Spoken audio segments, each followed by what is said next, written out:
আজকের আর্ট কলেজে গিয়ে এটা কি হলো আমাদের সাথে, আমি কোথায় দৌড়ে চলে যাচ্ছি সেটা দেখার জন্য ভিডিওটা সম্পূর্ণ দেখতে হবে। তো আজকে ছিল থার্সডে, আমাদের যেরকম থার্সডে করে আর্ট কলেজ থেকে, তো সেই দিন এইরকমই টাইমে আমরা গিয়েছিলাম, যেরকম টাইমে আমরা যাই তোমরা জানো 11টার সময় আমাদের ক্লাস স্টার্ট হয়, 11টা থেকে 1টা পর্যন্ত। তো আমরা তো ক্লাসে নিজেদের মতো বসে পড়েছি নিজেদের লোকেশনে। আজ আমাদের কিছুদিন ধরে আউটডোর ক্লাস হচ্ছে, তোমরা দেখেছো। তো সেই মোমেন্ট এসছে কোথায় আমি দৌড়াচ্ছিলাম দেখো। আমি তো বাটি নিয়ে গেছিলাম কিন্তু জল নিয়ে যাইনি, বাট ওয়াটার কালার করতে হবে আজকে। কিন্তু কী করে করতাম, ওই জন্য ওয়াটার কালার করার জন্য ওখানে পাইপ দিয়ে জল বেরোচ্ছিল, ওই জলই আনতে যাচ্ছিলাম, বেশি কিছু না। তোমরা কি ভাবলে ভয় পেয়ে গেলে নাকি? এই বাবা ড্রয়িং ক্লাসে গেছি, ড্রয়িংই তো করতে যাবো, আর স্যার কাছে আছে, স্যার তো আমাদের সাথে ছিল, তো আমাদের কি হবে। আরে তোমাদের সাথে একটু মজা করলাম, কীরকম লাগলো বলো প্র্যাঙ্কটা।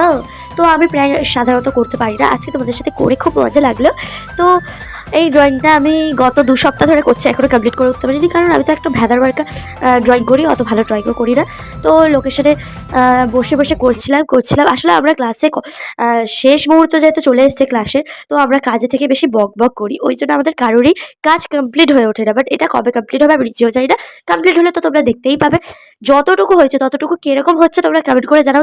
আর 2-3টে ক্লাস হলে আমাদের ক্লাস শেষ হয়ে যাবে, ওই জন্য একটু বেশি কথা বলছি আজকে আমরা ক্লাসের মধ্যে। তো যাই হোক, এদিকে তো এই দিকটা ড্রয়িং কমপ্লিট হয়ে গেছে, ওই জন্য একটু ফটোশ্যুট করে নিচ্ছে, আর আমিও একটুখানি আবার ড্রয়িংটার ফটো তুলে নিলাম, মানে যতটুকু হয়েছে আর কি। তো যাই হোক, আমাদের তো ছুটির টাইম হয়ে গেছে, সো টাটা।